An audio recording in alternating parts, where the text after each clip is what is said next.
Tansei, I'm Krisanachkate. Welcome to APTN National News. Thank you for joining us. The Southern Chiefs organization in Manitoba is speaking out about a teenager who was shot and killed by RCMP in Norway House Cree Nation last Friday.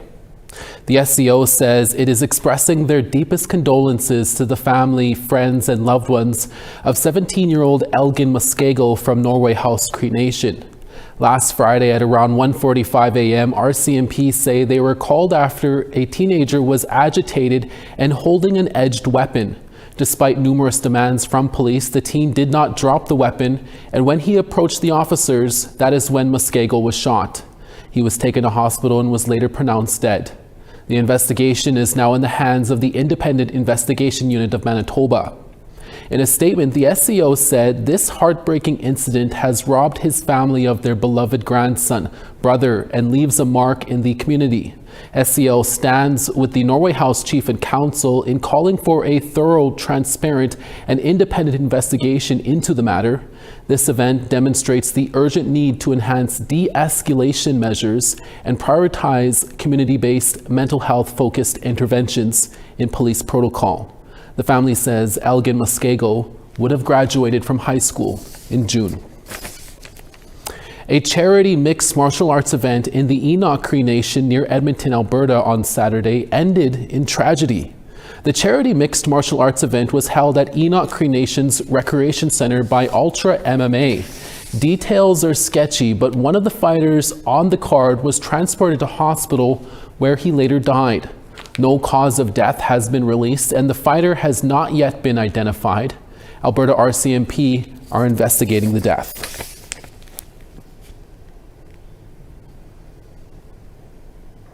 In the 1950s and 60s, the RCMP and Quebec Provincial Police killed around 1,000 sled dogs in Nunavik as a form of forced assimilation against the Inuit people. On Saturday, the federal government apologized for its role in the killing of the dogs. A similar apology was given by the Quebec government in 2011. Elders in the community of Kangiksuyuak accepted the apology. As APTN Savannah Craig reports, many believe it's a step towards reconciliation. I am sorry. I'm sorry. Please forgive us. Crown Indigenous Relations Minister Gary Ananda Sangari provided the historic apology for the federal government's role in the killing of Inuit sled dogs between the 1950s and the 1960s in the community of Kangiksuyuak in Nunavik in northern Quebec. The apology was well received, with Ananda Sangari receiving a standing ovation and being embraced by elders. You can't really move forward until the party who did you wrong admits they're wrong. And then to ask for forgiveness was quite powerful. And it was even more powerful when the elders accepted his apology. The killing of sled dogs devastated their population, forcing Inuit into a sedentary lifestyle and taking away part of their autonomy. The massacre contributed towards mental illness, addiction, and intergenerational trauma, still felt by many in the community. I've heard from elders of the horror of the mass killing of the dogs that occurred in this community. The Khimit were shot, burnt in a pile on the ice in front of the owners, and the remains were left there for the winter, forcing the community to be reminded daily of the violence and trauma of losing their dogs. Many believe this is a step forward in reconciliation and are looking to revitalize Nunavik's culture and sled dog population, including dog musher TV Dupuis. Kind of like the federal day schools and the residential schools, the dog slaughter is just another aspect of it, and this is maybe a part of it, part of reconciling with a bigger machine that was a cause to how we live today. Dupuis says raising a dog team requires the community to come together. I'm fairly new to this.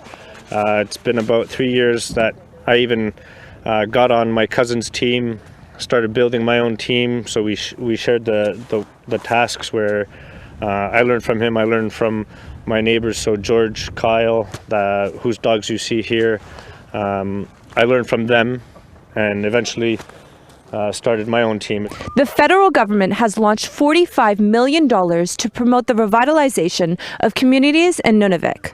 Gary, on behalf of Nunavik and the RCMP, we accept your apology. Makiyavik President Peta Atami initially requested $75 million. That 45 million sounds like a lot of money, but when you think about it, and with the cost of living up here and the hundreds of people that lost their sled dogs, it's not going to go very far in terms of compensation for the people that will receive funds. We want them to come up with the proper funds in order to have a proper healing process done. So we are still working with the Government of Canada. Makiyavik is still deciding how it will utilize these funds to its full potential.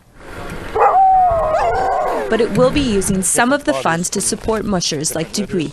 We're lucky that we're resilient people. We have resilient people that are willing to help teach the next generations on how to survive. This is a big part of survival. A lot of this too is mental health. Like, you know, things aren't going well at home. Some people use hockey, soccer, sports, but this is like a second family, you know? It's amazing. I have a small team. Some guys have bigger teams, so it's definitely rewarding. Savannah Craig, APTN National News, Kangig-Suyuak. One of the largest salmon restoration projects in Western Canada has just been completed, and salmon are flourishing in the area once again. APTN's Tina House has the story. Just a 45-minute boat ride up the Pitt River is the Upper Pitt River watershed.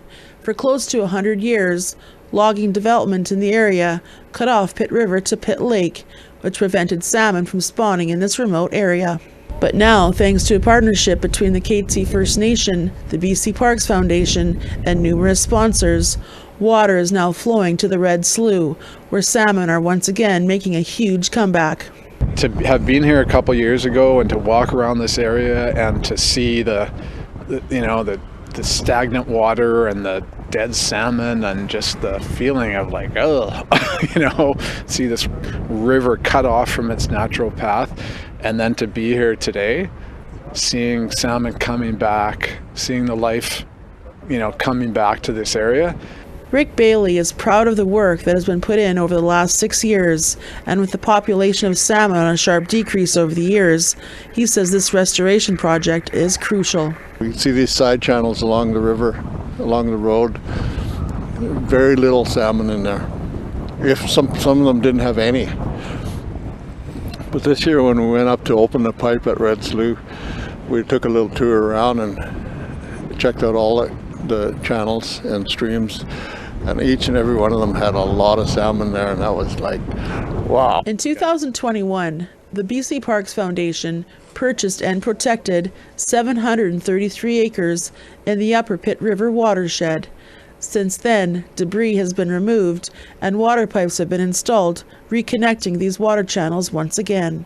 Bailey says salmon are vital to his community in so many ways, and he grew up fishing in this area. It was being out there. I don't know, just something spiritual, something cultural that was important to us, is important to us. Tina House, APTN National News, Pitt Meadows. The Yukon legislature has voted in favor of proposed changes to the territory's electoral boundaries, raising the total districts in the territory from 19 to 21. The changes were recommended by an independent electoral commission. 2 new electoral boundaries will be added to Whitehorse. The Vuntut-Gwitchin riding in northern Yukon, the smallest riding in Canada by population, will remain its own separate riding. The commission previously recommended combining the riding with the riding for Dawson City, which met with pushback from the Vuntut-Gwitchin. Other changes include combining the Casca communities of Ross River and Watson Lake combined into one riding, along with the community of Faro. The changes will be in effect after the next territorial election. We're always looking for your feedback or story ideas. Here's how you can continue the conversation. If you have a story you want to share, send us an email to news@aptn.ca. To read and watch our stories, you can go to aptnnews.ca. And you can also find us online on your favorite social media sites, including TikTok, YouTube, LinkedIn, and X. Follow APTN News to join the conversation. and see our latest stories. When we come back, we'll tell you about a new Indigenous-led family care center in Winnipeg. We're back in about 3 minutes.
Welcome back.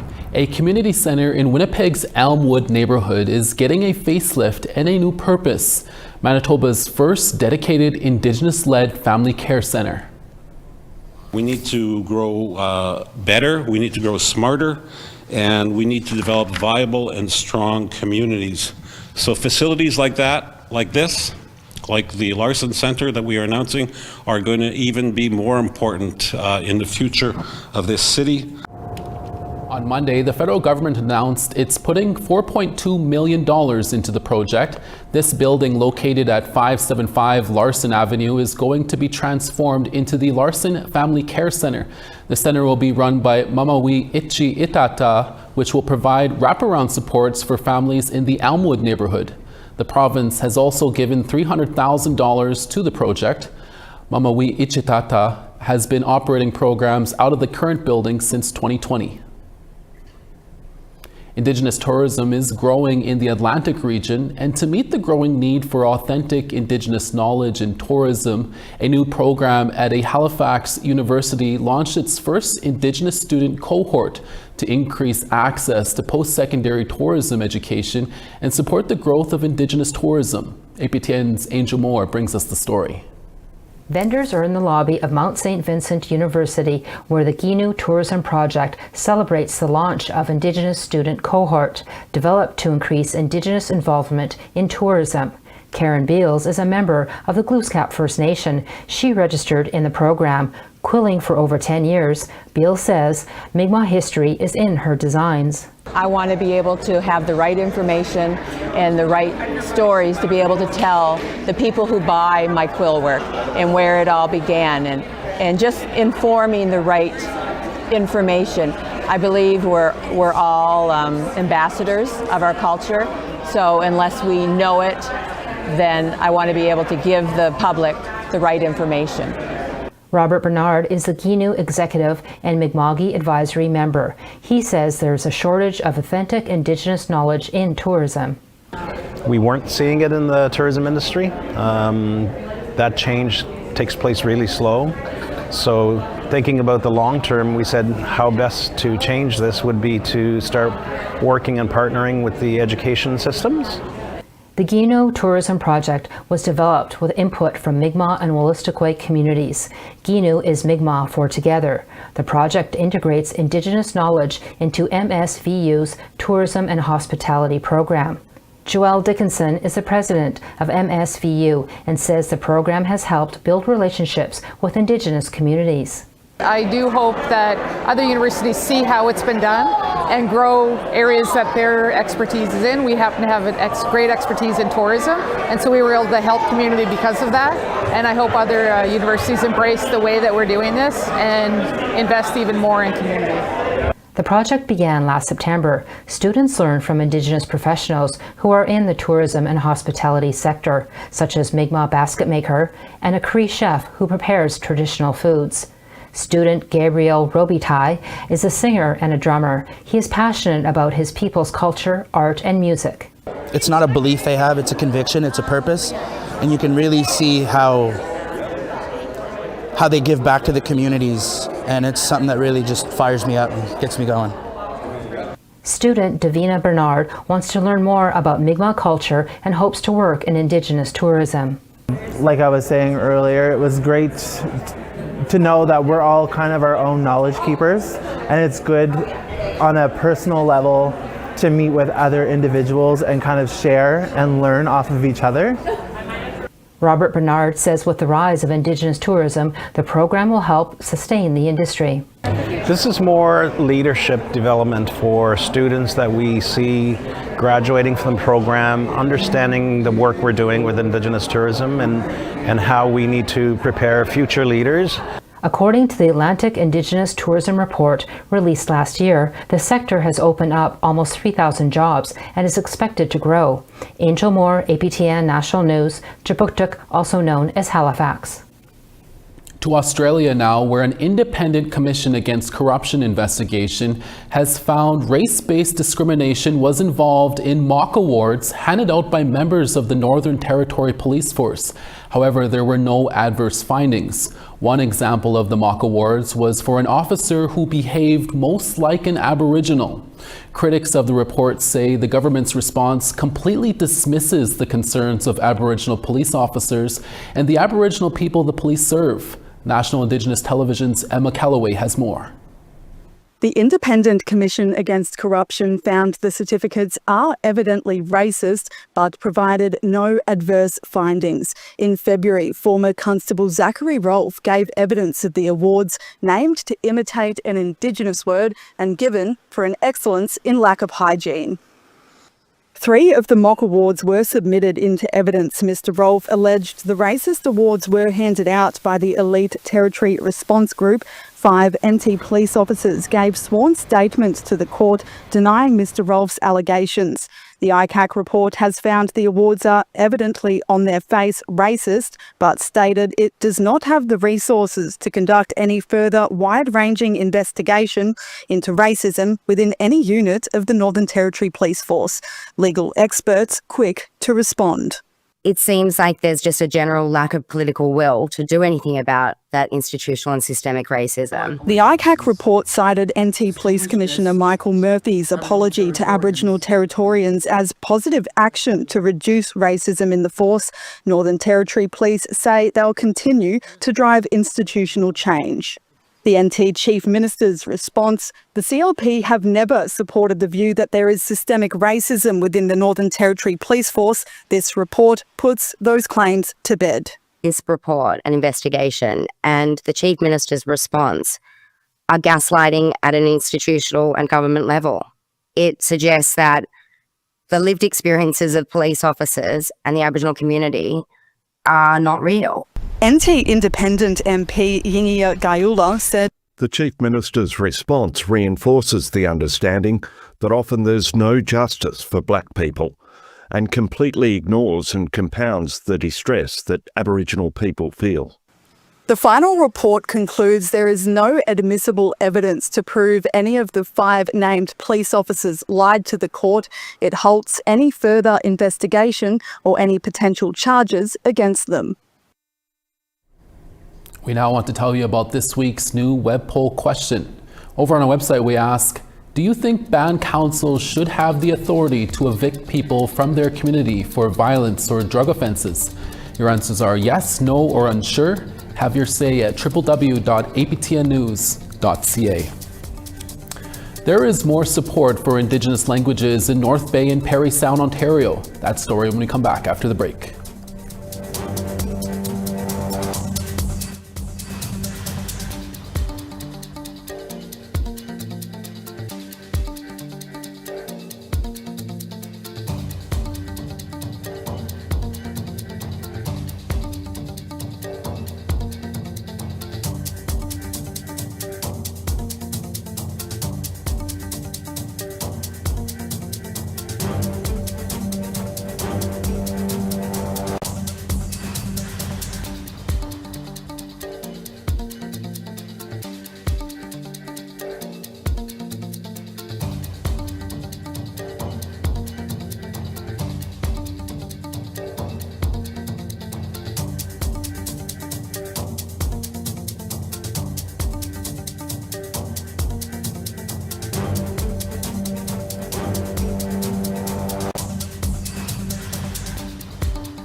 Starting on the east, sunny in St. John's at 4, Charlottetown 4.